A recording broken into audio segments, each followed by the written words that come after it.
ॐ भूर्भुवः स्वः तत्सवितुर्वरेण्यं भर्गो देवस्य धीमहि धियो यो नः प्रचोदयात्। हमारे साथ साथ बोलेंगे, गायत्री मंत्र के अर्थ को बोलेंगे बेटा। उस प्राण स्वरूप दुख नाशक सुख स्वरूप श्रेष्ठ तेजस्वी पाप नाशक देव स्वरूप परमात्मा को हम अपने अंतःकरण में धारण करें। वह परमात्मा हम सब की बुद्धि को सन्मार्ग की ओर प्रेरित करे। अब सभी बच्चे दोनों हाथ जोड़ लीजिए, अपने अपने स्थान पर हो सके तो खड़े हो जाएं। पहले नेत्र खोल लीजिए, दोनों हाथों का घर्षण कर लीजिए, नेत्र खोल लीजिए। अब अपने अपने स्थान पर अगर खड़े हो सकते हैं तो खड़े हो जाइए और हमारे साथ साथ प्रार्थना बोलेंगे। बच्चों, अभी हमने अब तक आप लोगों को एक प्रार्थना सुनाई, वह शक्ति हमें दो दयानिधि। बेटा, यह जो प्रार्थना है इसको आपको प्रातः काल करना चाहिए, और रात्रिकालीन जो प्रार्थना होती है, हम लोग एक प्रार्थना करते हैं, विधाता तू हमारा है, तू ही विज्ञान दाता है। इसमें हम अपने आप को भगवान से शक्ति की कामना करते हुए हम रात्रिकालीन प्रार्थना करते हैं। तो प्रारंभिक प्रार्थना वह शक्ति है में दो दयानिधि आप सभी ने सीख लिया। अब आज से हम एक दूसरी प्रार्थना आपको सुनाने जा रहे हैं। आप सभी ध्यान से प्रार्थना को दोहराइएगा। तो दोनों हाथ जोड़ लीजिए, सभी बच्चे दोनों हाथ जोड़ लें और हम यहाँ से प्रार्थना गा रहे हैं, आप दोहराइएगा। बेटा, जब हम प्रार्थना करते हैं तो नेत्र बंद होना चाहिए, और नेत्र बंद करेंगे तो भगवान की शक्ति का एहसास हमको होता है। तो आइए सच्चे मन से प्रार्थना करते हैं। दया कर दान भक्ति का हमें परमात्मा देना, दया कर दान भक्ति का हमें परमात्मा देना, दया करना हमारी आत्मा को दिव्यता देना, दया करना हमारी आत्मा को दिव्यता देना, दया कर दान भक्ति का हमें परमात्मा देना, दया कर दान भक्ति का हमें परमात्मा देना।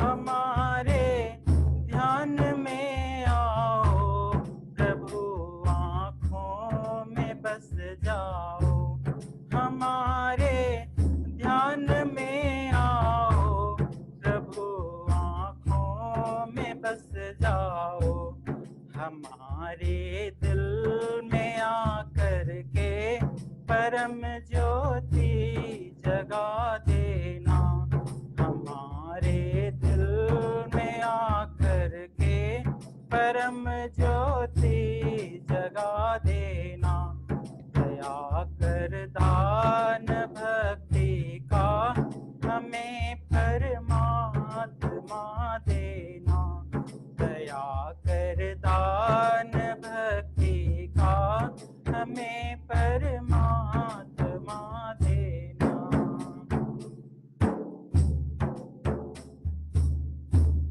हमारा धर्म हो सेवा, हमारा कर्म हो सेवा, हमारा धर्म हो सेवा, हमारा कर्म हो सेवा, सदा ईमान ईमान हो सेवा व सेवक चर बना देना। सदा ईमान हो सेवा व सेवक चर बना देना। दया कर दान भक्ति का हमें परमात्मा देना। दया कर दान भक्ति का हमें परमात्मा देना। बोले भारत माता की जय। अब आइए बच्चों, सभी अपने अपने स्थान पर बैठ जाएं। बच्चों, अब हम अगला क्रम हमारा है वंदना। बेटा, आपको वंदना कब करनी है और प्रार्थना कब करनी है ये बिल्कुल ज्ञात होना चाहिए, है ना। हमारे आचार्य जी ने बताया था ना कि प्रातः काल उठते ही बिस्तर पर बैठकर भगवान को प्रणाम करते हुए प्रार्थना दिन भर को मैं अच्छे से अच्छा बिताऊं। तो इस प्रार्थना को आप उस समय कर सकते हैं इस संकल्प के साथ कि मैं दिन भर अच्छे से अच्छा काम करूंगा, करूंगी, और धरती माता को प्रणाम करके, माता पिता को प्रणाम करके दिन की शुरुआत। और जब आप स्नान करते हैं बेटा, तब आपको ध्यान वंदना करनी है भगवान के पास बैठ करके। तो आइए उसी क्रम में हम वंदना करते हैं। सभी बच्चे कमर सीधी करके बैठ जाएं, दोनों हाथ ऐसे जोड़ लें, अपने हृदय स्थल पर दोनों हाथ रख लीजिए, नेत्र बंद कर लीजिए। बेटा, आप भले घर में बैठे हों, कोई बात नहीं, लेकिन आप इस प्रकार इसमें शामिल होइए जैसे आप अपने आचार्य जी के सामने कक्षा में बैठे रहते हैं। हम यहाँ से श्लोक बोल रहे हैं, आप सभी दोहराइएगा। दोहराइए। ओम गुरुर्ब्रह्मा गुरुर्विष्णु गुरुर्ब्रह्मा गुरुर्विष्णु गुरुर्देवो महेश्वरः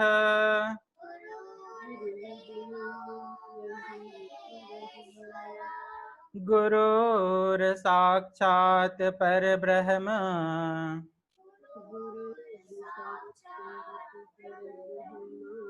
तस्मै श्री गुरवे नमः।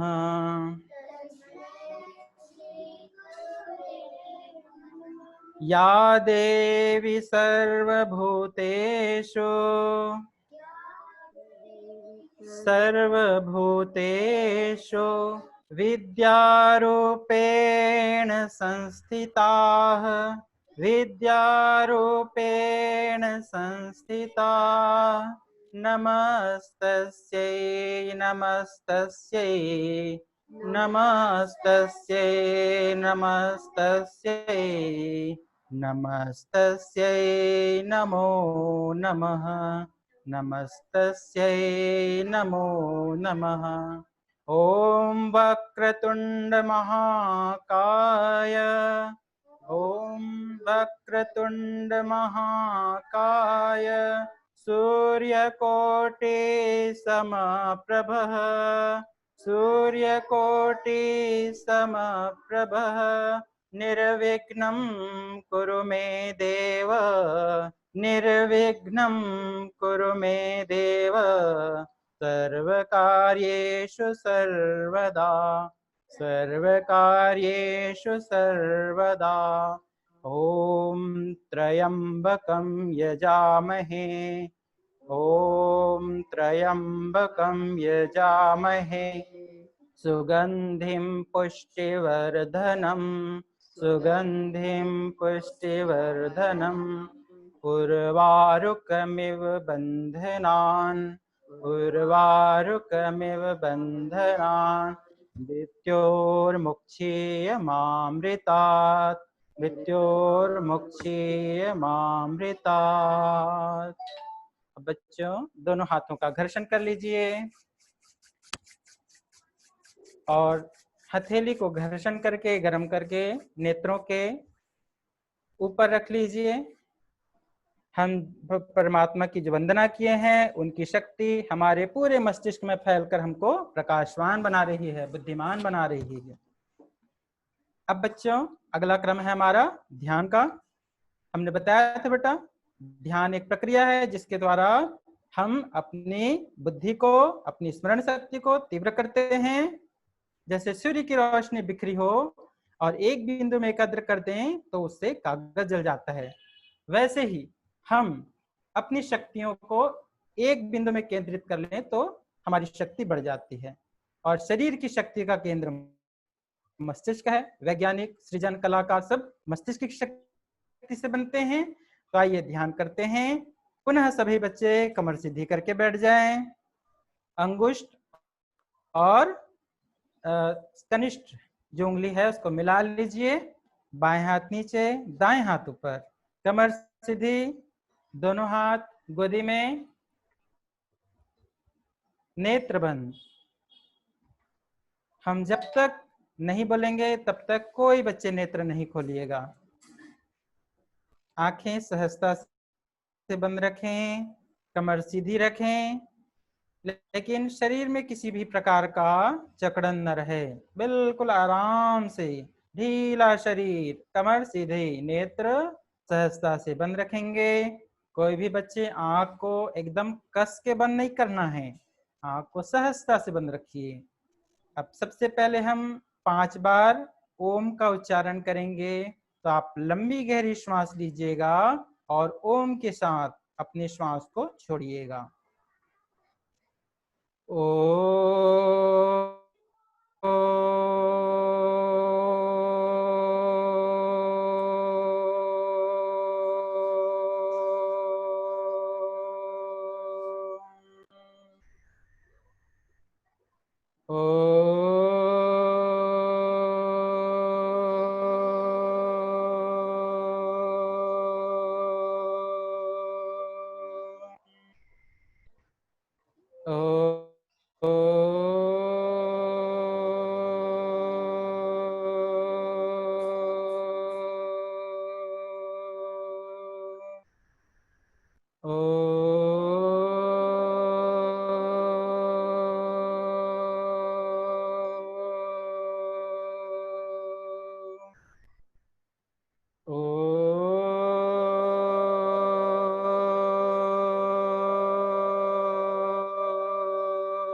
अब आइए बच्चों, सद्बुद्धि को प्रदान करने वाले गायत्री मंत्र को एक बार सभी उच्चारण करेंगे। ओम भूर्भुवः स्वः तत्सवितुर्वरेण्यं भर्गो देवस्य धीमहि धियो यो नः प्रचोदयात्। कमर सीधी, दोनों हाथ गोदी में, नेत्र बंद। नेत्र बिल्कुल भी नहीं खोलेंगे, मुंह से बिल्कुल भी हम कोई आवाज नहीं करेंगे। मन ही मन अपने आप को देखिए, मन ही मन हम जो कह रहे हैं उसे आप महसूस कीजिए। हम श्वास ले रहे हैं, श्वास छोड़ रहे हैं, अपने उन श्वासों पर आप ध्यान दीजिए। हमारे अंदर श्वास आ रही है, हमारे अंदर से बाहर श्वास जा रही है। नेत्र बंद किए हुए मन ही मन महसूस करिए। प्रत्येक आती हुई श्वास आपको एक नई शक्ति, नई ऊर्जा से ओतप्रोत कर रही है। प्रत्येक जाते हुए श्वास आपके शरीर के, मन के समस्त कमजोरियों को बाहर निकाल रही है।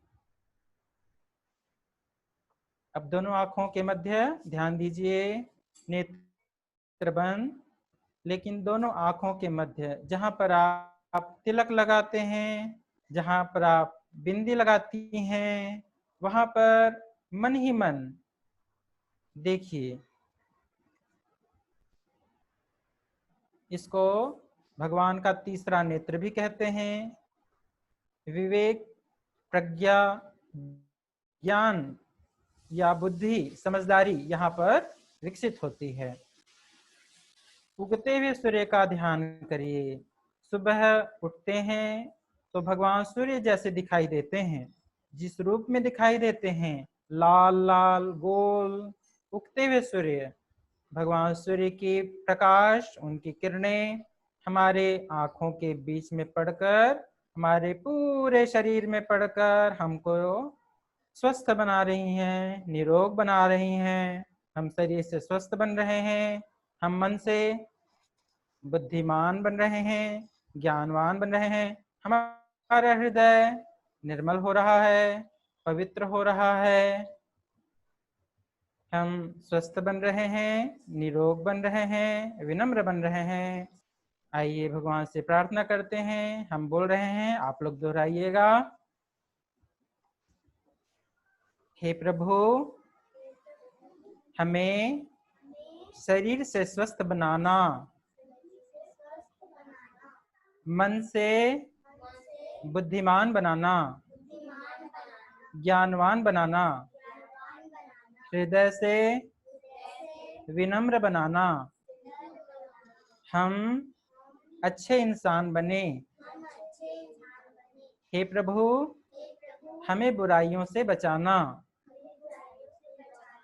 अब आइए हमारे साथ साथ बोलेंगे, ओम असतो मा सद्गमय, ओम असतो मा सद्गमय, तमसो मा ज्योतिर्गमय, तमसो मा ज्योतिर्गमय, मृत्योर्मामृतं गमय, मृत्योर्मामृतं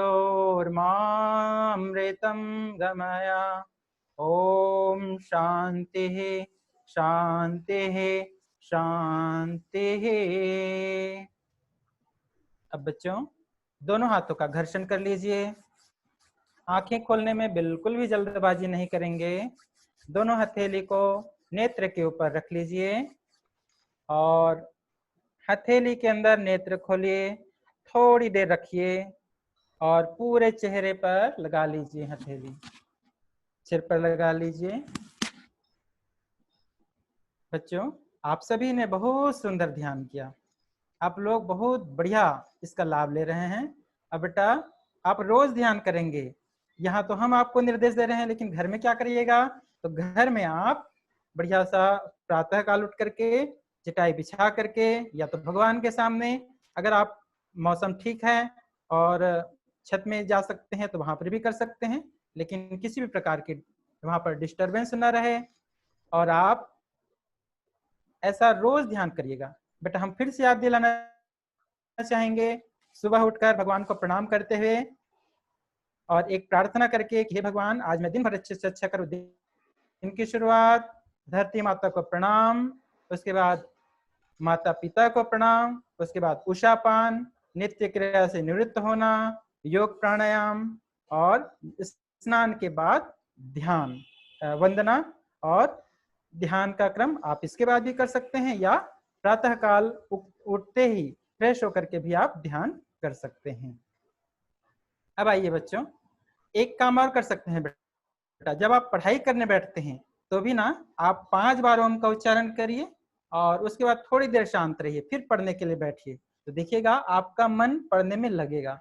तो इसका भी हम प्रयोग कर सकते हैं। अब आइए अगला क्रम है कर दर्शन का। आइए सबसे पहले हम सबकी सद्बुद्धि के लिए, सबके सुखी जीवन के लिए कामना करते हैं, शुभ कामना। तो अपने दोनों हाथ इस प्रकार रख लीजिए।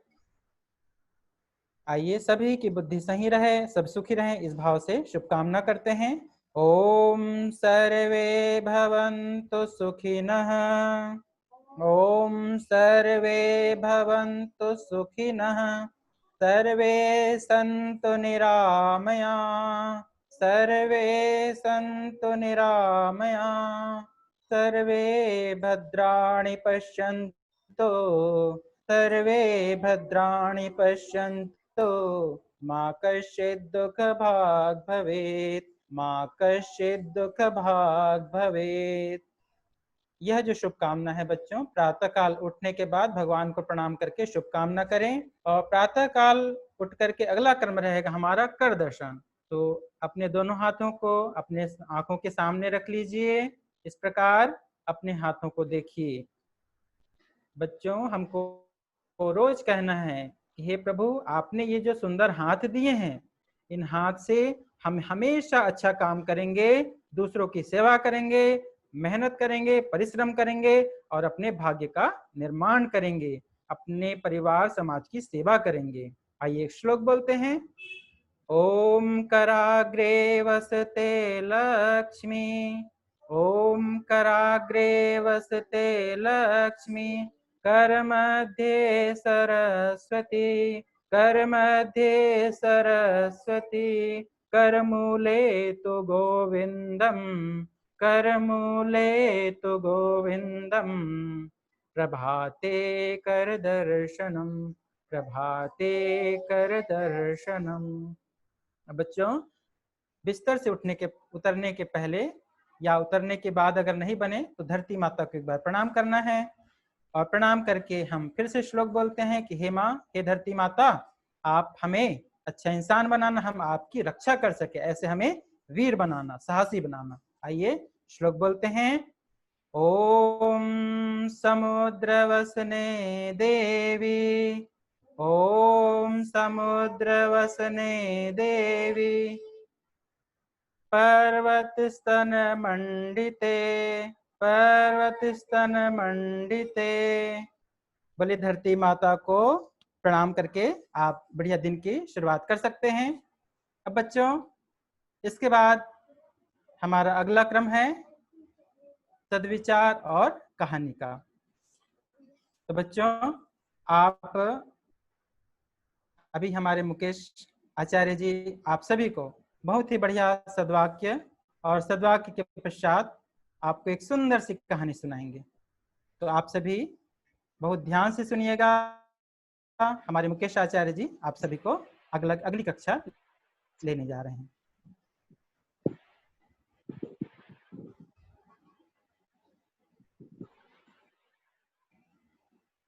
बच्चों, आप सभी को प्रणाम।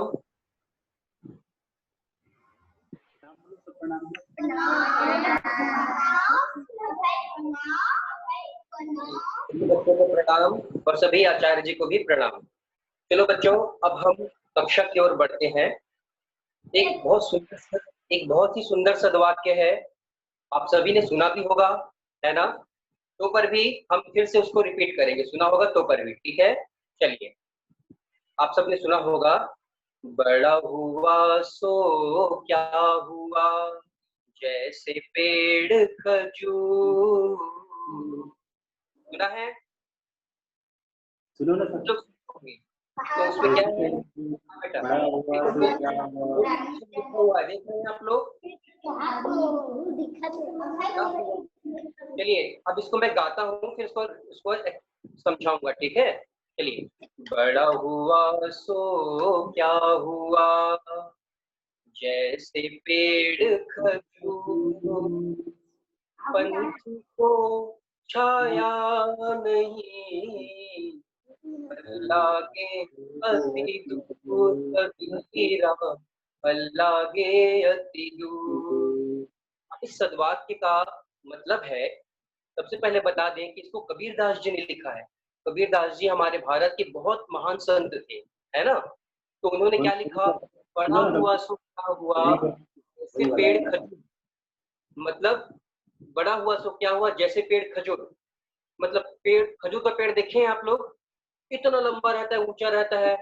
तो इतना लंबा ऊंचा रहने से भी क्या फायदा? कबीरदास जी कहते हैं, बड़ा हुआ सो क्या हुआ, जैसे पेड़ खजूर।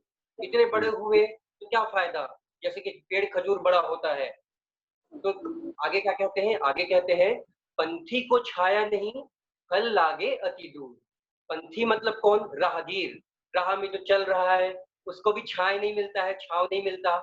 भाई, जब वो खजूर का पेड़ जब इतना लंबा है, इतना लंबा है, तो उसकी उसकी छाया क्या जमीन तक पहुंचती होगी? नहीं पहुंचती है। तो इसीलिए तो जो वृक्ष जितना नीचे होता है उसकी परछाई, अच्छा छाया मिलती है हम लोग को, है ना? तो कबीरदास जी कहते हैं, बड़ा हुआ सो क्या हुआ, जैसे पेड़ खजूर। खजूर पेड़ की तरह बड़ा होने से क्या फायदा, है ना? कि जैसे पेड़ खजूर, पंथी को छाया नहीं, और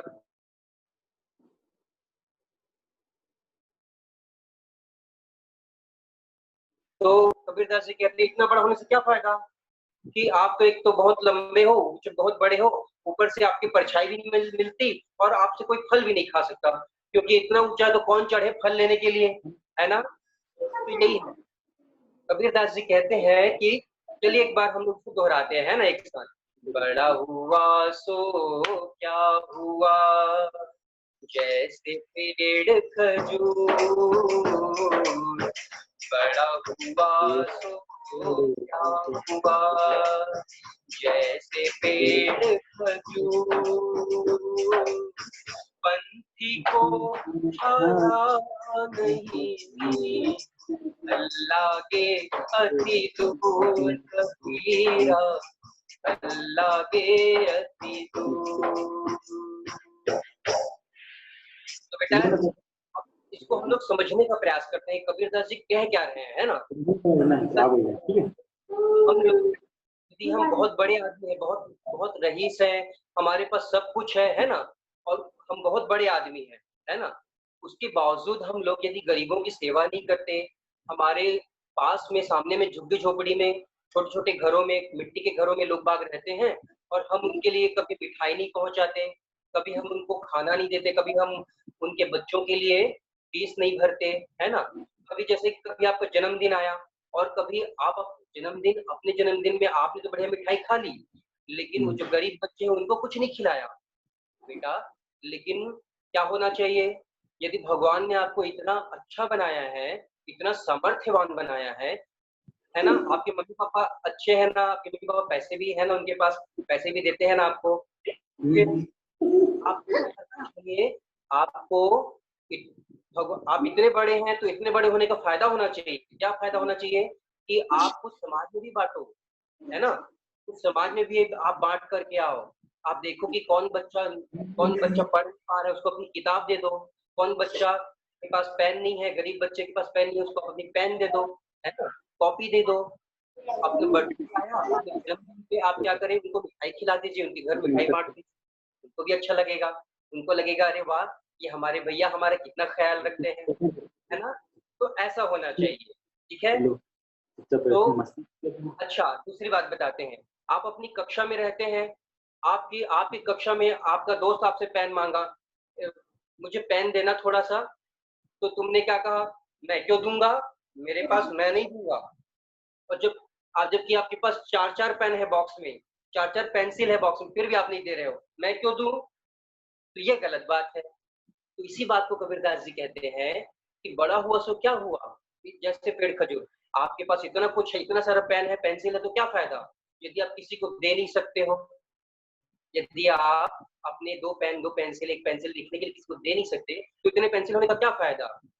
तो बेटा देना चाहिए, ठीक है।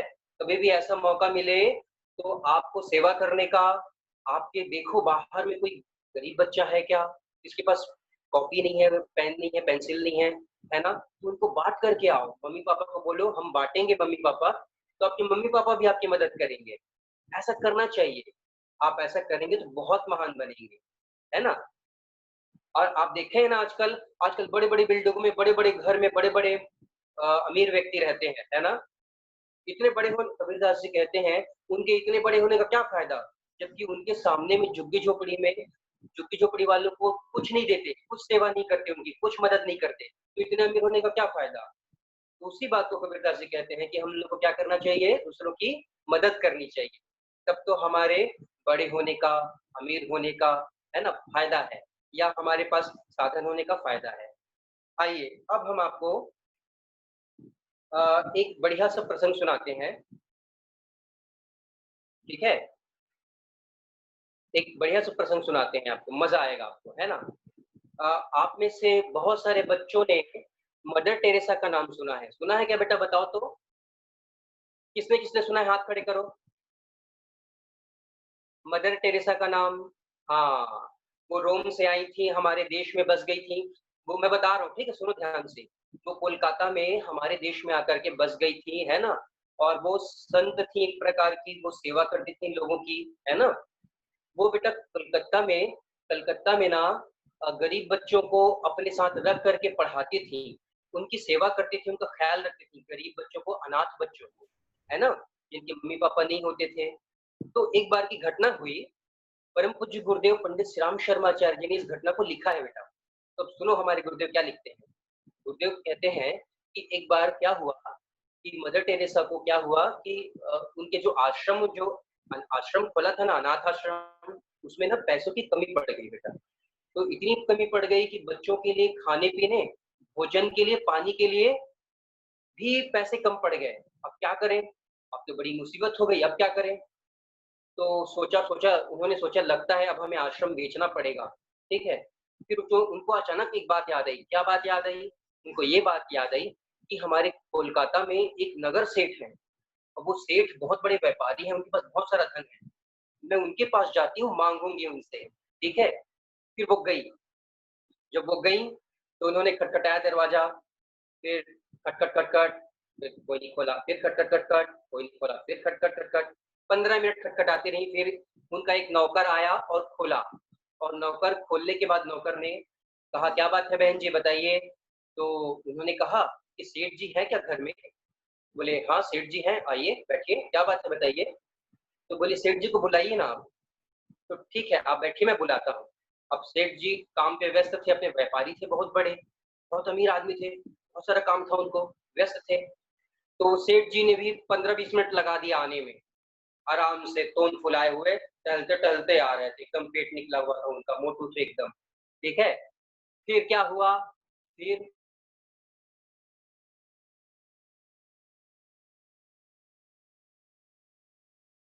मेरा नाम ये है, मुझे लोग बाग मदर टेरेसा कहते हैं, और मैं आपके ही शहर में एक अनाथ आश्रम खोली हूँ, और वहाँ अनाथ बच्चों को रखती हूँ, उनको पालती हूँ, उनको खाना खिलाती हूँ, उनको पढ़ाई व्यवस्था करती हूँ, बीमारी में देखभाल करती हूँ। तो बात यह है कि हमारे आश्रम में ना पैसों की कमी पड़ गई है। सेठ जी आ, आपको तो भगवान ने बहुत कुछ दिया है, कुछ हमारे सेठ, हम कुछ हमारे आश्रम को दान कर दीजिए, ताकि हम उन बच्चों की पढ़ाई लिखाई, उन बच्चों की खाना खर्च की व्यवस्था करा सके। तो सेठ जी तमतमा गए, एकदम गुस्से में आ गए। क्या पैसे मांगने आई हो? क्या यहाँ खैरात बट रहा है? हो गया यहाँ से, नहीं मिलेगा कुछ भी। कहाँ से मुंह उठा करके आ जाते हैं फालतू में, चलो पको यहाँ से, पक जाओ। ऐसा उसने घुड़की लगा दिया सेठ ने। अब मदर टेरेसा ने कहा, मदर टेरेसा नहीं गई, वहीं खड़ी रही, फिर से बोली सेठ जी आप सबसे धनी व्यक्ति हैं हमारे शहर, इस शहर के, तो सेठ जी आप ही कुछ कर सकते हैं, मुझे पता है आपके पास बहुत सारा पैसा भगवान ने दिया है, आप कुछ दे दीजिए प्लीज। तो अब सेठ को और गुस्सा आ गया। मैंने कहा ना नहीं दूंगा मतलब नहीं दूंगा, चली जाओ यहाँ से। वो सुबह से मुंह उठा के आ जाते हो, क्या सोचे यहाँ पे क्या दान बट रहा है, क्या खैरात बट रहा है, मांगने आ गए हो। सेठ जी ने ऐसा गुस्सा हुआ, सेठ जी गुस्सा हुए। मदर टेरेसा शांत रही। मदर टेरेसा ने फिर से कहा सेठ जी प्लीज दे दीजिए सेठ जी, आप ही के देश के बच्चे हैं सेठ जी, आप ही के शहर के बच्चे हैं सेठ जी, आप दे दीजिए कुछ दान, ताकि आप बच्चे कुछ जी सकें। नहीं तो हमें आश्रम भेजना पड़ेगा, बच्चे कहाँ जाएंगे सेठ जी, आप ही के शहर के तो बच्चे हैं सेठ जी, दया कीजिए। अब तो सेठ को इतना गुस्सा आया, बच्चों इतना गुस्सा आया। सेठ ने क्या किया पता है आपको? सेठ ने मदर टेरेसा के मुंह पर थूक दिया, गुस्से से, गुस्से में थूक दिया। और जैसे सेठ ने गुस्से में थूका, थू करके थूका, भागी जाओ यहाँ से, चली जाओ यहाँ से, चेहरा मत दिखाना, सुबह सुबह से मांगने आ गई हो। अब सोचो, सेठ जी के चेहरे पे, मदर टेरेसा के चेहरे पे सेठ जी ने थूक दिया। अब इतना अपमान सह करके, इतना अपमान सह ली, पता है मदर टेरेसा ने क्या किया? मदर टेरेसा ने बेटा अपना रुमाल निकाला, और रुमाल से अपने चेहरे पोंछे, और सेठ जी से कहा सेठ जी ये जो आपने थूका, ये थूक तो मेरे लिए था, लेकिन आप मेरे बच्चों के लिए क्या दे रहे हैं, उनके लिए भी कुछ दे दीजिए। सोचो आप, कितनी महान महिला थी वो, कितनी महान संत थी। उन्होंने कहा कि आप मुझे तो थूक दे दिए, अपने थूक को मुझे दे दिए, मेरे चेहरे पे थूक दिए, लेकिन मेरे बच्चों के लिए भी कुछ दे दीजिए। अब ये बात सुन करके सेठ जी के पैरों तले जमीन खिसक गई।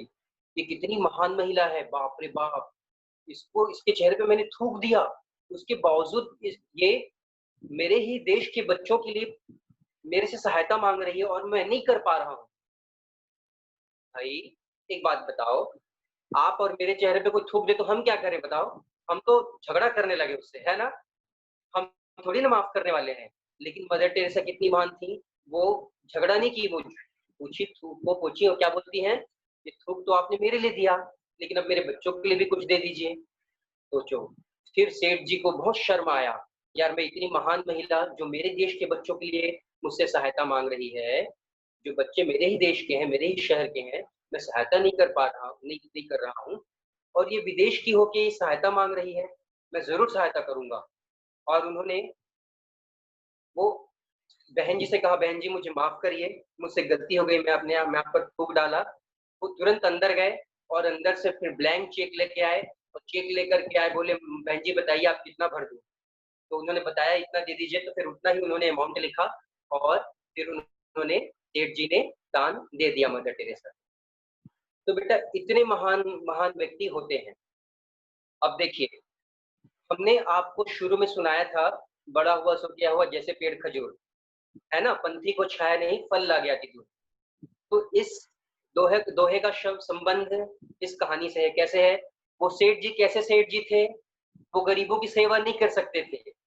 वो उनको गरीबों की सेवा करना, बच्चों की सेवा करना अच्छा नहीं लगता था। गलत बात है ना? जब भगवान ने इतना कुछ दिया, आपको बड़ा बनाया, तो आप दीजिए ना भाई, बच्चों के लिए बाँटिए, आप लोगों के लिए निकालिए, आप अपना क्यों अकेले क्यों ले रहे हैं सारा का सारा, है ना? तो तो हमें सेठ जी की तरह नहीं बनना है कि हम कुछ नहीं दे रहे हैं, है ना? हमको ऐसा बड़ा बनना है कि हम सब कुछ दे पाएँ, हम लोगों को दे पाएँ बेटा, है ना? हमारे पास जो कुछ हो, हम लोगों को दे पाएँ, कुछ न कुछ दें, ज़रूर दें। चलिए, अब बताओ कहानी कैसी लगी? अच्छी लगी? हाथ खड़े करो अच्छी लगी तो। किसको-किसको अच्छी लगी हाथ खड़े करो। हाँ, किसको-किसको अच्छी लगी भाई? हाथ खड़े करिए, वेरी गुड। चलिए, अब हम आपको एक ऐसी एक कहानी सुना देते हैं, ठीक है? मज़ा आएगा। एक है आप लोगों में से किन-किन बच्चों ने ईश्वर चंद विद्यासागर जी का नाम सुना है? हाँ, कुछ बच्चे सुने हैं, है ना? कुछ बच्चे नहीं सुने हैं, ठीक है बेटा, बता रहे हैं। तो ईश्वर चंद विद्यासागर जो थे, वो बहुत ही गुणी व्यक्ति थे, है ना? और हमारे स्वतंत्रता काल जो था ना, आज़ादी के समय का भाग, उस आज़ादी के समय में उन्होंने आंदोलन में भी भाग लिया था, है ना? तो फिर क्या हुआ, ईश्वर चंद विद्यासागर के बारे में पूज्य गुरुदेव लिखते हैं, श्री राम शर्मा आचार्य जी गुरुदेव लिखते हैं कि ईश्वर चंद विद्यासागर बचपन में ना उनके परिवार बहुत गरीब था बेटा, है ना? जैसे हमारे परिवार होते हैं ना, जैसे मेरे खुद के हैं, है ना? तो ऐसे तो वैसे गरीब थे। तो क्या हुआ, फिर ईश्वरचंद विद्यासागर लेकिन पढ़ाई में बहुत बुद्धिमान थे, बहुत बुद्धिमान थे, बहुत पढ़ाई में बहुत तेज बुद्धि के थे, है ना? और उनका घर गरीब गरीब बच्चे थे। उनके पिताजी बाहर मज़दूरी करने जाते थे, बाहर कहीं काम करने जाते थे और उनकी माँ उनको पालती थी, है ना? एक बार क्या हुआ, ईश्वरचंद विद्यासागर जी का एग्ज़ाम था, तो वो एग्ज़ाम देने जब जा रहे थे, तो वो अपने मित्र के यहाँ गए, तो मित्र को पूछा चल एग्ज़ाम देने चलते हैं, तो मित्र ने कहा नहीं मैं नहीं जाऊँगा। बोले क्यों? क्यों नहीं जाएगा? बोले इसलिए नहीं जाऊँगा कि मैंने फीस नहीं पटाया एग्ज़ाम फीस, और फीस पटाना बहुत ज़रूरी है। तो बोले क्यों नहीं पटाया? तो बोले मेरे पास पैसे नहीं थे, मेरे घर में किसी के पास पैसे नहीं थे फीस पटाने को। बोले अरे! तो फिर? बोले मैं एग्ज़ाम नहीं दे पाऊँगा इस साल। तो बोले अरे तुम एग्ज़ाम दे दो, हो सकता है तुम्हारी नौकरी लग जाएगी, तुम कुछ कमा पाओगे पैसे, है ना? तुम एग्ज़ाम दो। बोले कैसे दूँ, मेरे पास तो पैसे ही नहीं है। तो ईश्वरचंद विद्यासागर जी ने क्या किया, अच्छा ऐसी बात है, तो चलो मेरे घर चलते हैं। और ईश्वरचंद विद्यासागर ने अपने मित्र का हाथ पकड़ा और उनके घर की ओर चल दिए। और घर में तो माँ थी अकेली, फिर माँ के सामने ले गए और बोले माँ, इनके पास ना पैसे नहीं है, एग्ज़ाम नहीं दे पा रहा है, आप पैसे दे दो ना इनके फीस के।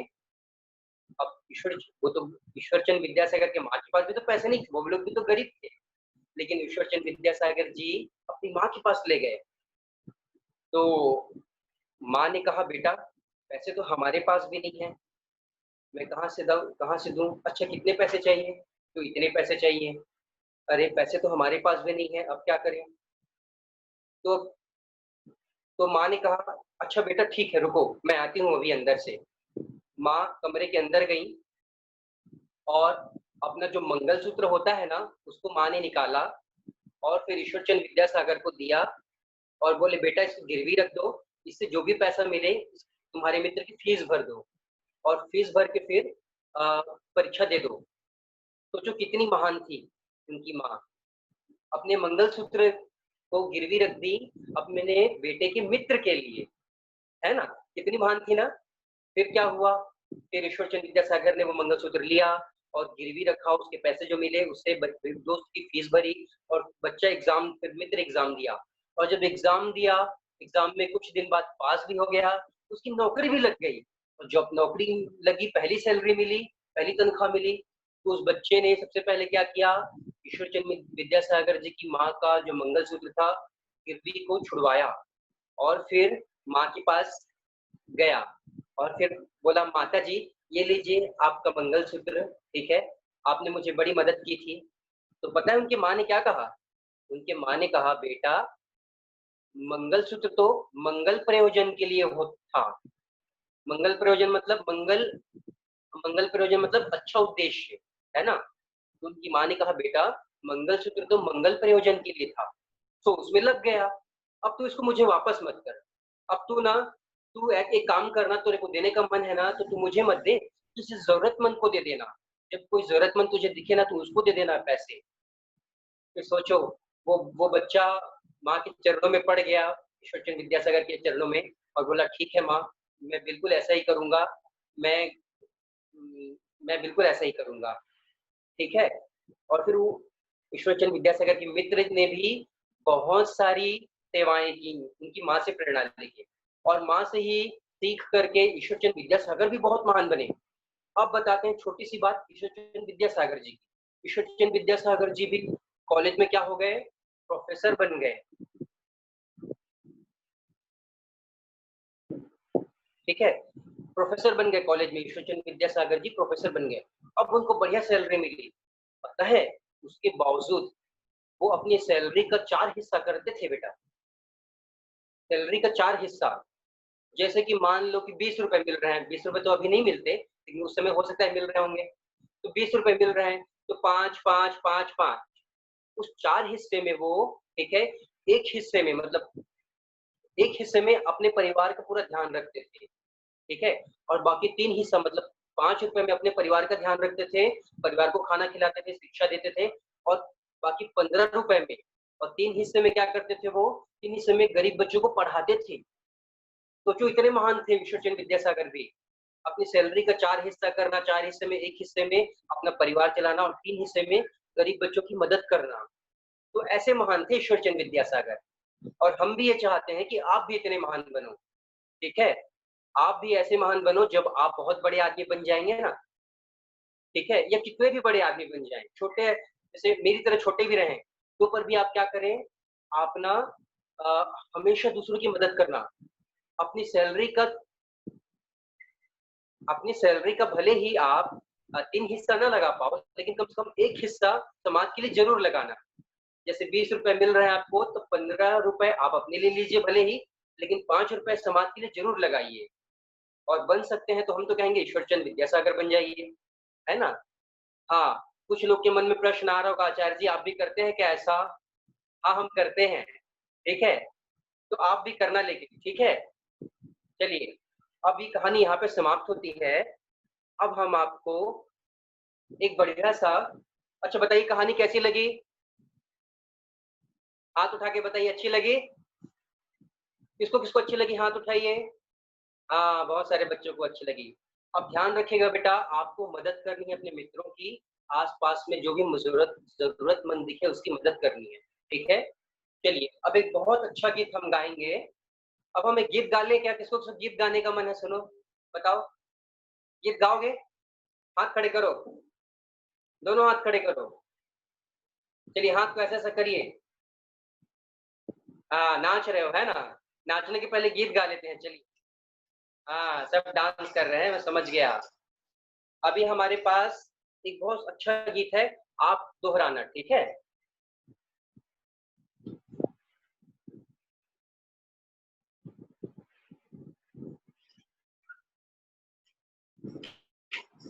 अच्युतं केशवं कृष्ण दामोदरम्, अच्युतं केशवं कृष्ण दामोदरम्, राम नारायणं जानकी वल्लभं, राम नारायणं जानकी वल्लभम्, अच्युतं केशवं कृष्ण दामोदरम्, अच्युतं केशवं कृष्ण दामोदरं, राम नारायणं जानकी वल्लभं, राम नारायणं जानकी वल्लभं। कौन कहता है भगवान आते नहीं, गाओ। कौन कहता है भगवान आते नहीं, कौन कहता है भगवान आते नहीं। ताली बजा बजा करके गाइए, तब हम गाएंगे, वरना बंद कर देंगे। ठीक है, 1 2 3 स्टार्ट।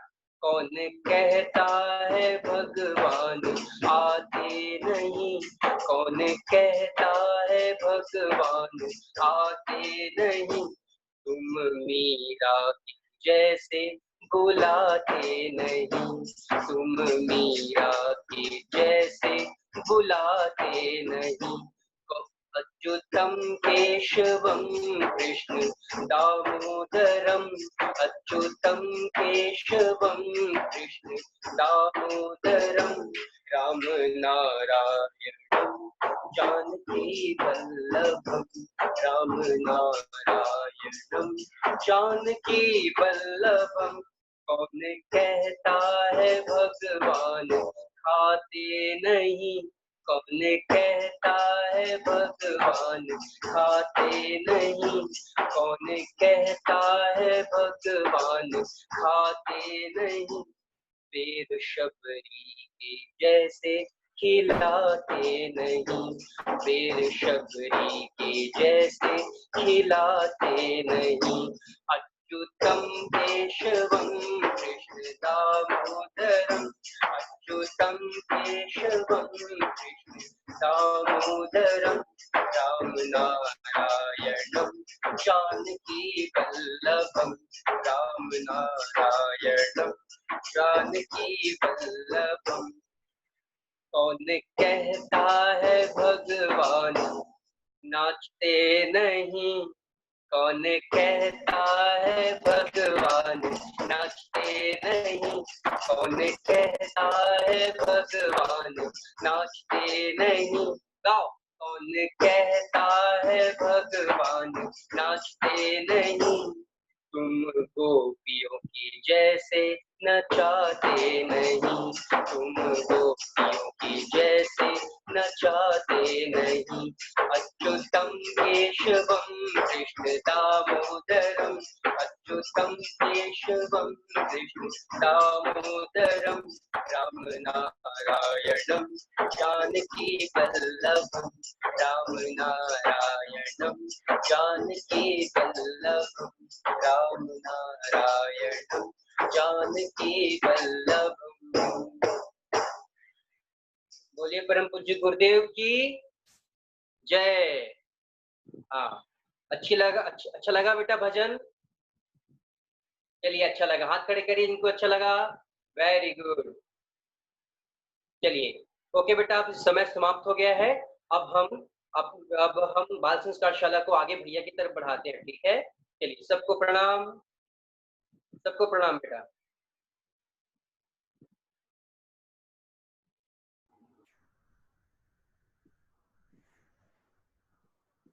बच्चों, आप सभी ने बहुत सुंदर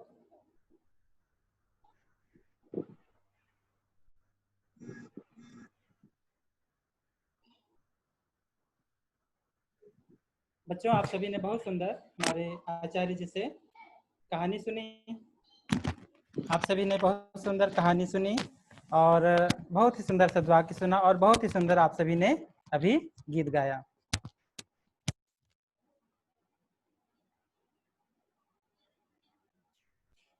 बच्चों, हम ये विश्वास करते हैं कि आप सभी को गीत बहुत पसंद आया होगा और कहानी में आप सभी ने शिक्षा लिया होगा। बच्चों, अब हमारा अगला क्रम है योग का। हमने आपको प्रारंभ में योग बताया था, जिसमें एक महत्वपूर्ण योग बताया था प्रज्ञा योग। हम ये विश्वास करते हैं बेटा कि आप सभी को प्रज्ञा योग अभ्यास हो गया होगा, लेकिन एक बार फिर से हम पूरे आसनों को देखते हैं। बेटा, प्रज्ञा योग आप अगर नियमित करते हैं तो आपके शरीर के सभी अंगों का जो एक्सरसाइज है, सभी अंगों का जो लाभ है आपको प्राप्त हो जाता है। बेटा, योग के द्वारा हम शरीर के अंदर की सफाई करते हैं और शरीर के अंदर जीवनी शक्ति, प्राण शक्ति भरते हैं। आप लोग बहुत सुनते हैं ना बेटा आजकल इम्यूनिटी पावर, अभी जो संकट चल रहा है ना कोरोना वायरस का, तो आप बहुत सुनते हैं कि इम्यूनिटी पावर मजबूत होनी चाहिए और उसका मुख्य आधार बताया गया है हमारे शरीर के अंदर ही है। लेकिन बेटा, जैसे अगर कहीं गंदगी है और उसमें कोई अच्छी चीज डालेंगे तो अच्छी चीज गंदी हो जाती है, वैसे ही शरीर के अंदर अगर गंदगी है तो आप बाहर से एक्सरसाइज करेंगे ना तो भी उसका लाभ नहीं मिलता, और पौष्टिक पदार्थ खाएंगे तो भी लाभ नहीं मिलता। योग के माध्यम से बेटा न केवल शरीर के अंदर की सफाई होती है, बल्कि विश्व में, ब्रह्मांड में जो प्राण शक्ति बह रही है उसको भी हम इसके द्वारा धारण कर सकते हैं। तो आइए हम प्रज्ञा योग को देखते हैं। हमारी बाल संस्कार शाला की जो बालिका है आप सभी को योग करके बता रही है।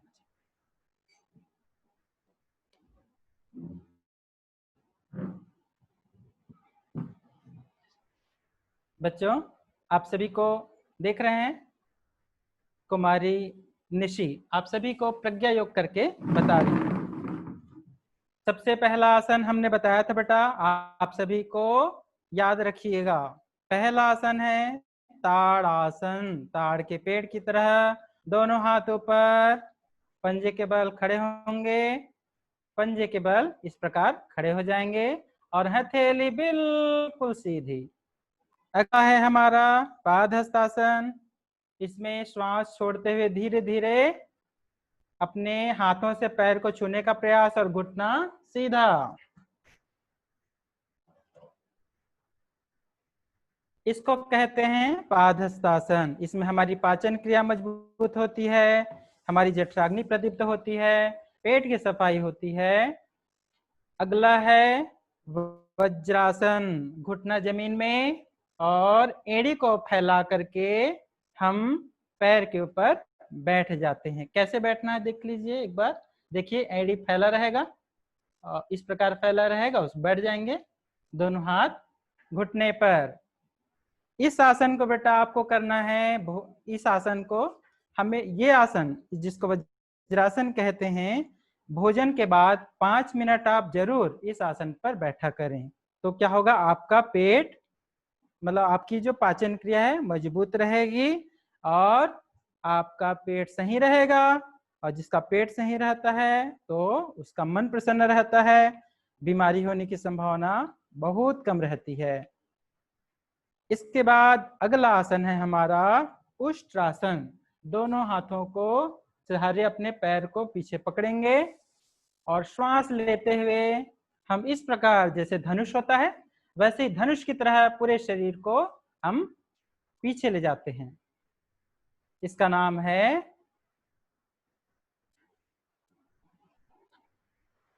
अगला है योग मुद्रा। दोनों हाथ पीछे लॉक करेंगे, पैरों पर बैठेंगे, मस्तक जमीन में और हाथ को ऊपर उठाएंगे। ये है योग मुद्रा। इसमें हमको श्वास छोड़ना है। फिर अगला है अर्ध ताड़ासन। दोनों हाथ ऊपर, पैर हाथ ऊपर, शरीर सीधा, पैरों पर बैठे रहेंगे, हाथ कान से चिपका रहेगा। अगला है शशांकासन।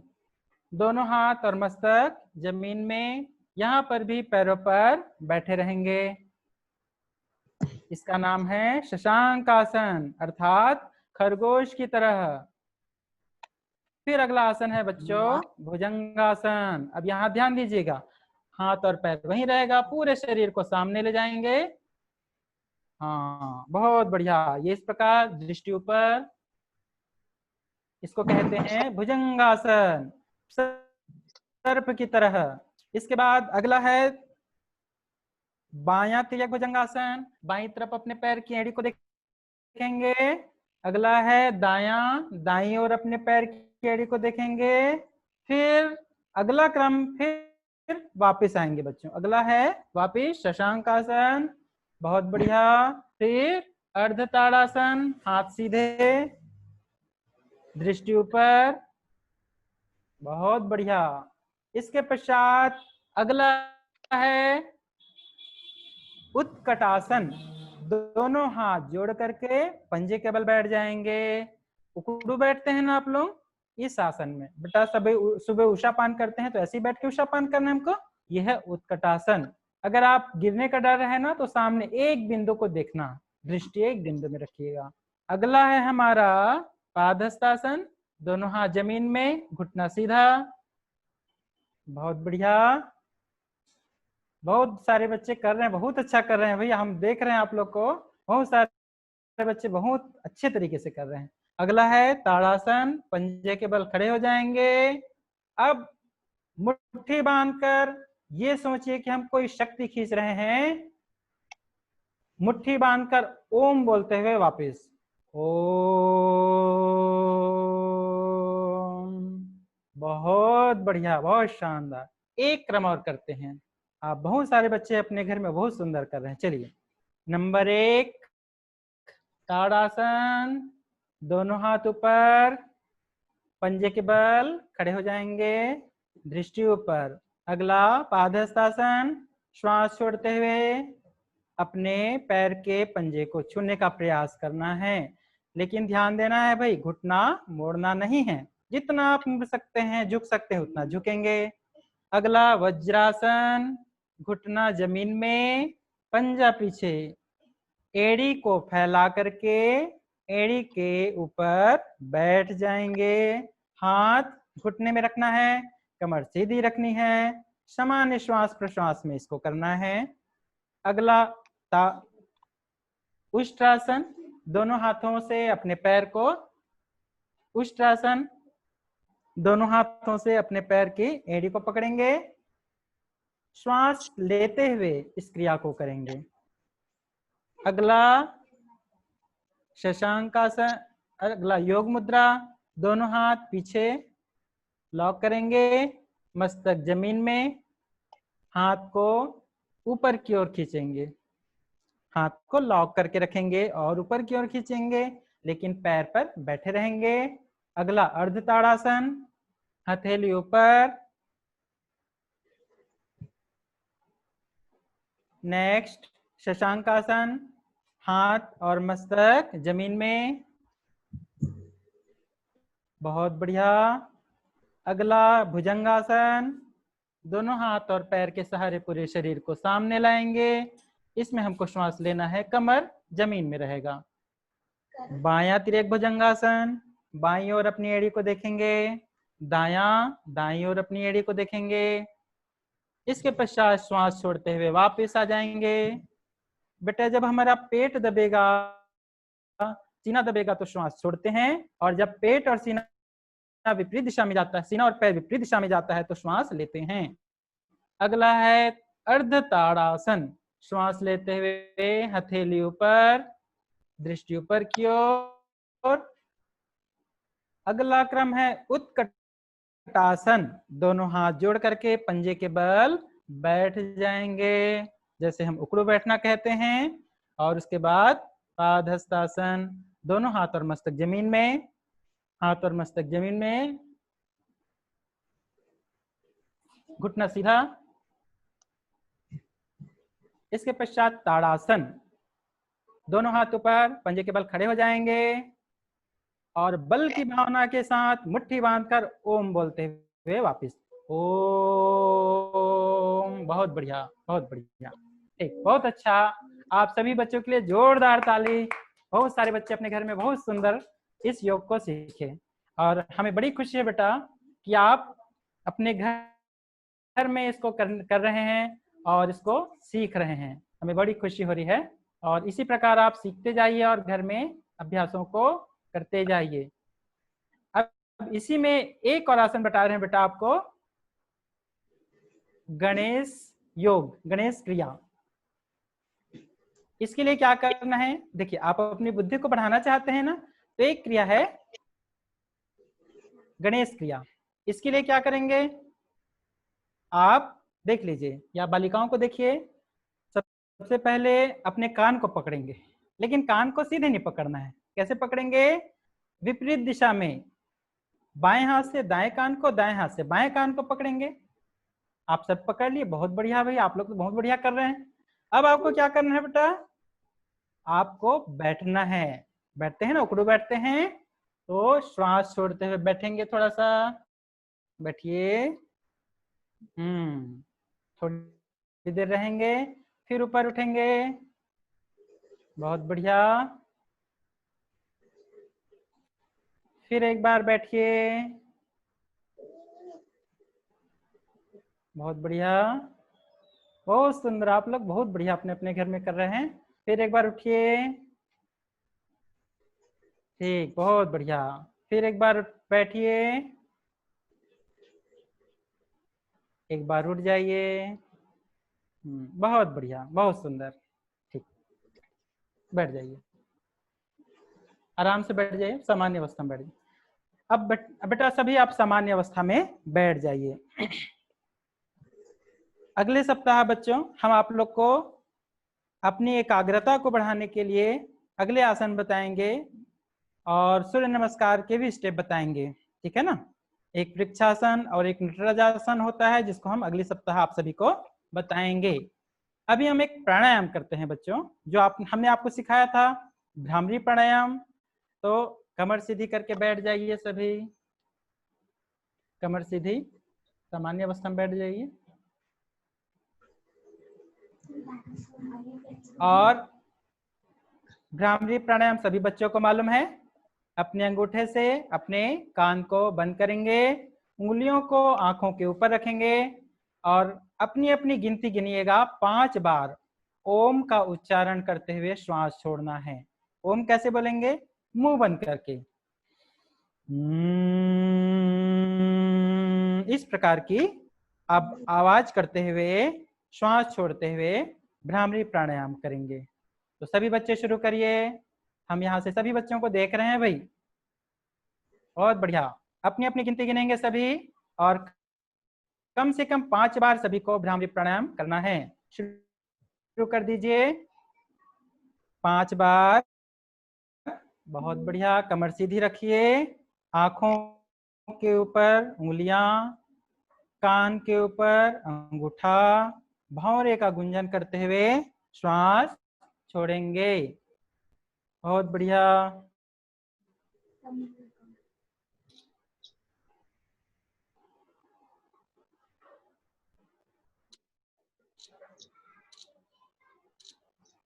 बहुत सुंदर। अब धीरे से सभी दोनों हाथों का घर्षण कर लीजिए और हथेली को आंख के ऊपर रखिए और हथेली के अंदर आंख खोल लीजिए। ठीक, बच्चों आप सभी ने बहुत सुंदर अभी प्रज्ञा योग किए और इसके पश्चात आप सभी ने एक गणेश क्रिया सीखी, जिसमें आप अपनी बुद्धि को बढ़ाते हैं, और इसके पश्चात आपने यहाँ पर भ्रामरी प्राणायाम किया। बेटा आप जो सीख रहे हैं उसको आप प्रतिदिन अपनी नोटबुक में, कॉपी में नोट करिएगा, प्रज्ञा योग का अभ्यास करिएगा। अगले सप्ताह हम आप बच्चों में से, हम आप सभी का, जो बच्चे बहुत अच्छा प्रज्ञा योग कर लेंगे तो उनको हम यहाँ पर उनके प्रज्ञा योग को देखेंगे। तो हम अपेक्षा करेंगे कि आप सभी अपने अपने घर में प्रज्ञा योग को अभ्यास करिएगा। अब आइए बच्चों, अगला हम आपको दिखाएंगे एक बहुत ही सुंदर वीडियो। बहुत ही सुंदर वीडियो। आप सभी वीडियो देखते हैं, टीवी देखते हैं, और टीवी देखना सब बच्चों को अच्छा भी लगता है ना।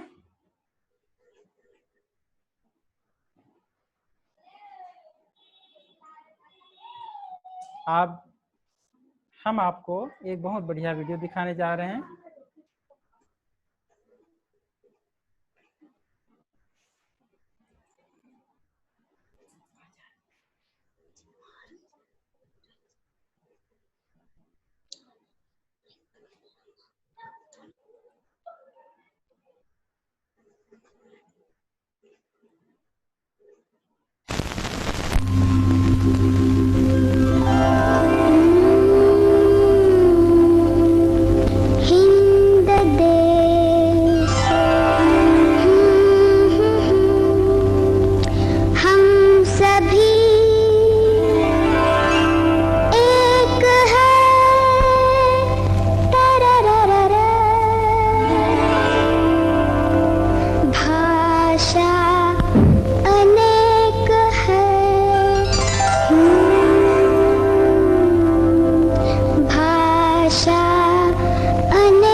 बहुत सारे क्या बहुत सारे?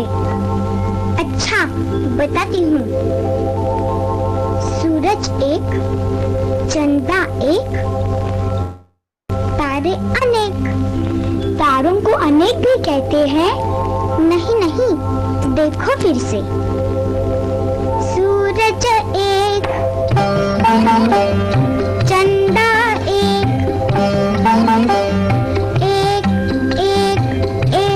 करके तारे भये अनेक। ठीक से समझाओ ना दीदी।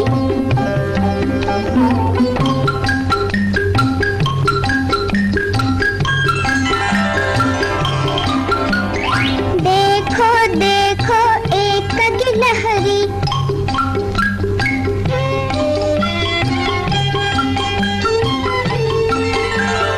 पीछे पीछे अनेक गिलहरियाँ। एक तितली, एक और तितली, एक एक एक करके हो गई अब अनेक तितलियाँ। समझ गया दीदी? एक उंगली अनेक उंगलियाँ। हाँ दीदी दीदी, वो देखो अनेक चिड़िया।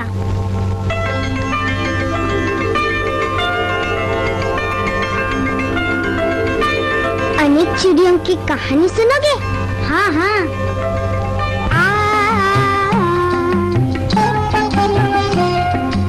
एक चिड़िया, एक एक करके अनेक चिड़िया।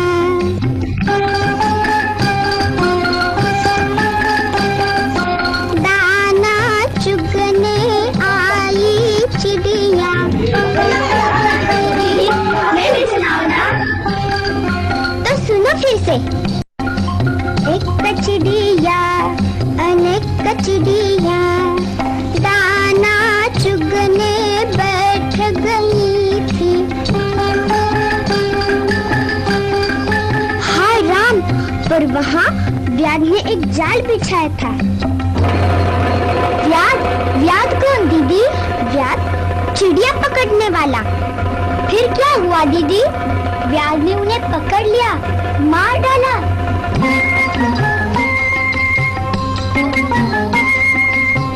हिम्मत से अगर जुटे रहे तो, छोटे हो पर मिले रहे तो, बड़ा काम भी होवे भैया, बड़ा काम भी होवे भैया। 1 2 3।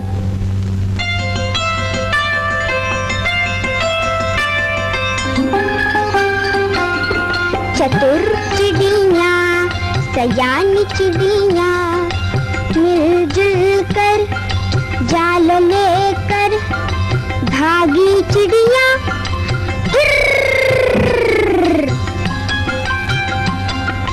दूर एक गांव के पास चिड़ियों के दोस्त चूहे रहते थे और उन्होंने चिड़ियों का जाल काट दिया।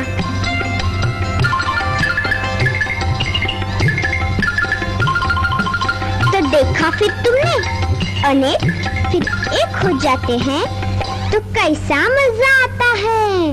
दीदी मैं बताऊं? हो गए एक, बन गई ताकत, बन गई हिम्मत। दीदी अगर हम एक हो जाए तो बड़ा काम कर सकते हैं। हाँ हाँ क्यों नहीं, तो इस पेड़ की आम भी तोड़ सकते हैं। हाँ तोड़ सकते हैं, पर जुगत लगानी होगी।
बहुत अच्छा।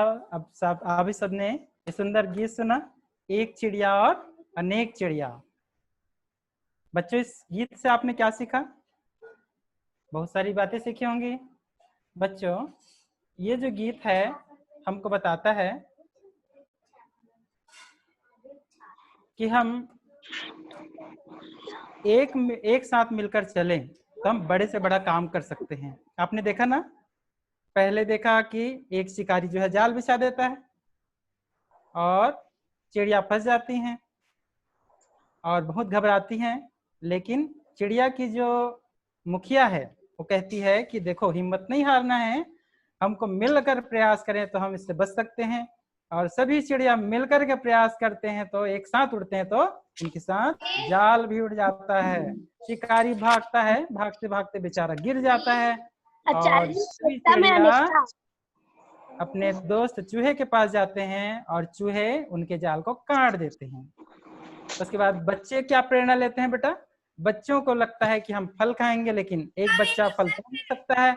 सभी बच्चे मिलकर के घेरा बनाते हैं, एक के ऊपर एक चढ़ते हैं और बहुत सारे फल तोड़ करके उसका आनंद लेते हैं।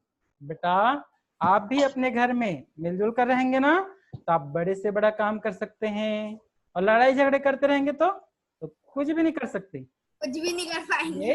हमेशा मिलजुल कर रहना है। इस कविता से हमें शिक्षा मिलती है एकता में बल अनेकता। बहुत बढ़िया। बच्चों कल आप सभी ने अपनी कुछ बातें कही, आज भी आप में से कोई अपनी, अच्छा एक बात बताइए, आप में से किसी का जन्म जन्मदिन है क्या? हमने बोला था पिछले सप्ताह कि किसी का जन्मदिन है। हाँ, हमारी एक बालिका है मानसी, वो कह रहे हैं कि उनका कल जन्मदिन है। तो बेटा आज से लेकर के अगले शनिवार तक जिनका जन्मदिन रहेगा ना, अगले रविवार को उनका जन्मदिन मनाएंगे। इस सप्ताह पिछले सप्ताह, अब आज के दिन हम पिछले सप्ताह में किसी बालक का या बालिका का जन्मदिन रहा होगा तो उनका जन्मदिन मनाएंगे। किसी का जन्मदिन है क्या? तो आप अनम्यूट कर सकते हैं अपनी तरफ से और बताइए किसी का जन्मदिन है क्या? नहीं है, कोई बात नहीं। बेटा आपका जन्मदिन रहेगा ना तो आपको क्या करना है, जिस बच्चे का जन्मदिन रहेगा तो हम फिर से बताएंगे, जन्मदिन आप के लिए आपको कुछ बहुत ज्यादा कुछ नहीं करना है। आप अपने घर में जन्मदिन मना सकते हैं और हम आपका जन्मदिन मनाएंगे सभी बच्चों के साथ। आप क्या करेंगे, अपने घर में ना बढ़िया सा एक थाली सजाना, थाली में थोड़ा सा चावल को पीला कर लेना, पीला चावल कर लेना, थोड़ा सा फूल तोड़ लेना और तिलक लगाने के लिए गुलाल रख लेना, एक ठो दीपक बना लेना, उसमें तेल डालना, बत्ती डालना, लेकिन जलाना नहीं है, उसको रखना और जिस भगवान को आप मानते हैं उनके सामने दीपक को रख देना, फूल, चावल और गुलाल वाले थाली को भी रख देना, एक अगरबत्ती, एक नारियल और एक माचिस रख लेना बस। और अगर बांधना हो तो एक कलावा, जिसको मौली धागा बोलते हैं, रक्षा सूत्र बोलते हैं, उसको रख लीजिएगा और बहुत सुंदर आपका जन्मदिन हम मनाएंगे। कुमारी मानसी का जन्मदिन है कल, तो उनका जन्मदिन हम अगले शनिवार रविवार को मनाएंगे। और पिछले सप्ताह में किसी भी बच्चे का जन्मदिन नहीं था, कोई बात नहीं, तो आप अपने जन्मदिन को याद रखिएगा और जन्मदिन जरूर मनाइएगा। जन्मदिन मनाने से क्या फायदा होता है, उससे हमको मजा आता है, मिठाइयाँ खाने को मिलती हैं, सब हमको कुछ ना कुछ गिफ्ट देते हैं, वो तो रहता ही है। उससे बड़ी चीज है क्यों कि हमारे अंदर एक प्रेरणा आती है, एक अच्छा इंसान बनने की शक्ति आती है, क्योंकि एक संकल्प लेते हैं। तो जन्मदिन जरूर मनाएंगे।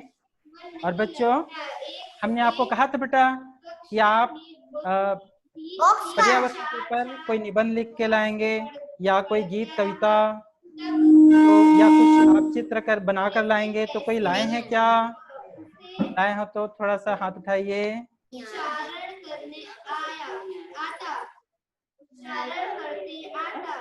कोई भी लाए हैं?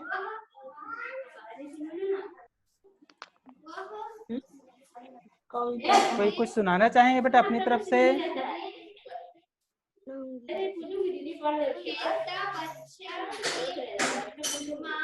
Yes sir. हाँ, कौन सुना रहे हैं? क्या नाम बेटा आपका? मैं बोल। क्या नाम है? हेलो जय, हेलो हेलो, ये क्या आवाज है? चल सुना दे, क्या नहीं बोल। चलिए ठीक है।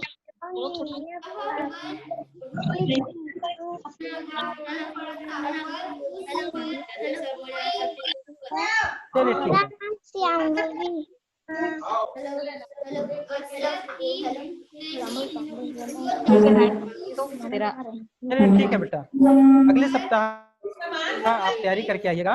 अगले सप्ताह हमने आपको एक तो ये है कि प्रज्ञा योग जो हमने आपको सिखाया है तो उसका अभ्यास करके आइएगा और सबसे अच्छा प्रज्ञा योग करेंगे तो उनको हम यहाँ पर प्रज्ञा योग का जो वीडियो है सबको दिखाएंगे।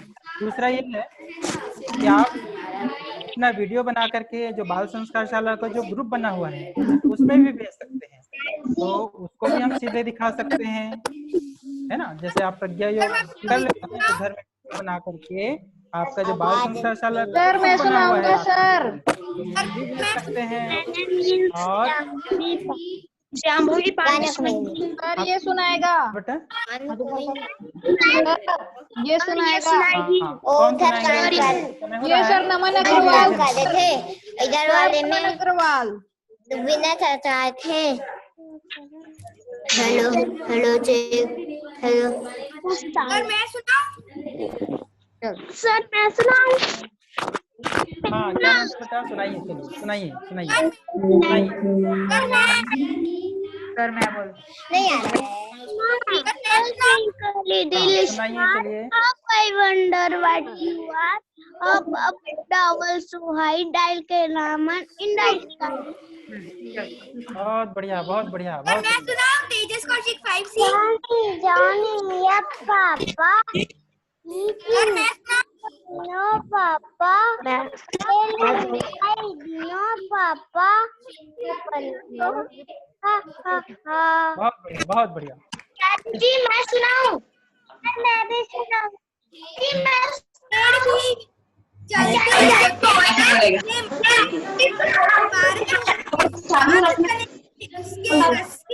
ठीक है बेटा।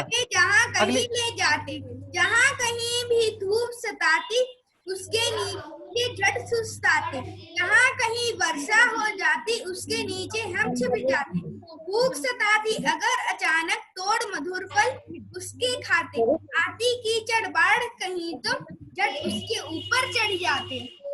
Thank you. बहुत बढ़िया, बहुत बढ़िया। ठीक है बेटा, ठीक है। अगले सप्ताह अब हम आपसे और सुनेंगे। अभी कक्षा का समय होने जा रहा है ना? तो अब हम बाकी जो बातें हैं, बाकी जो आपकी जो गीत है, कविता है, अगले सप्ताह सुनेंगे। हाँ बेटा, अगले सप्ताह सुनेंगे आप, है ना? क्योंकि अब समय होने जा रहा है। आइए, हमने होमवर्क दिया है आप लोग को कि प्रज्ञा योग का अभ्यास करके आइएगा। दूसरा, आप अभी जो आपने सुनाया है, अभी हम आपको एक विषय देंगे बेटा, उस विषय आपको सुनाना है। जैसे भी रक्षाबंधन आने वाला है ना, तो हम रक्षाबंधन के लिए आपको एक कार्य दे रहे हैं। क्या? अपने अपने घर से आप राखी बनाइए। राखी बना सकते हैं आप लोग, तो राखी बना के लाइएगा और राखी आप लोग देखेंगे बढ़िया राखी बनाते हैं।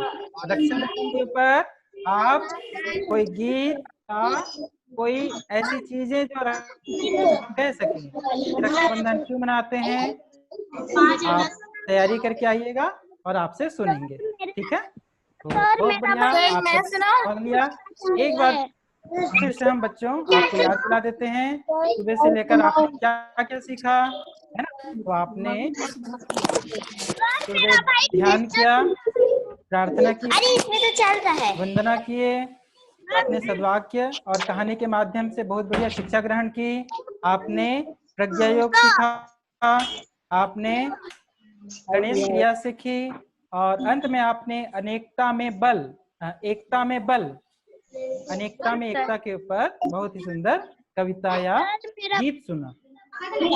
बच्चों, आपको जो अच्छा लगता है उसको आप अपनी नोटबुक में जरूर नोट करके रखिएगा और घर में प्रयोग करिएगा। बच्चों, अब समय होने जा रहा है, तो आइए हम सभी राष्ट्रगीत करेंगे। सभी अपनी अपनी जगह पर खड़े हो जाएं।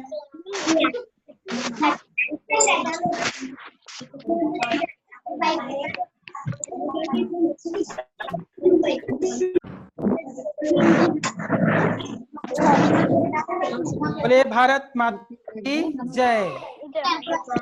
राष्ट्रगीत शुरू करेंगे। कर मातरम, मातरम, सुजलाम सुफलाम जय सीताराम तस्य श्यामलां मातरम मातरम ज्योत्स्ना पुलकितयामिनीं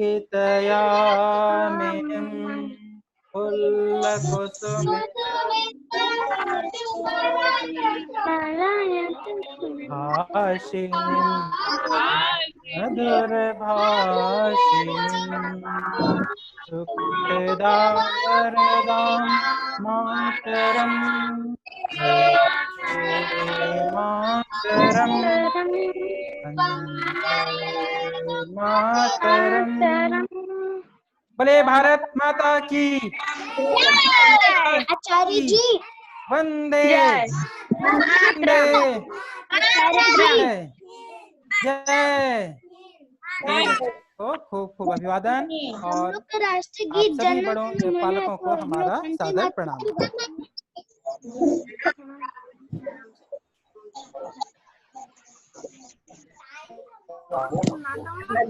मातरम।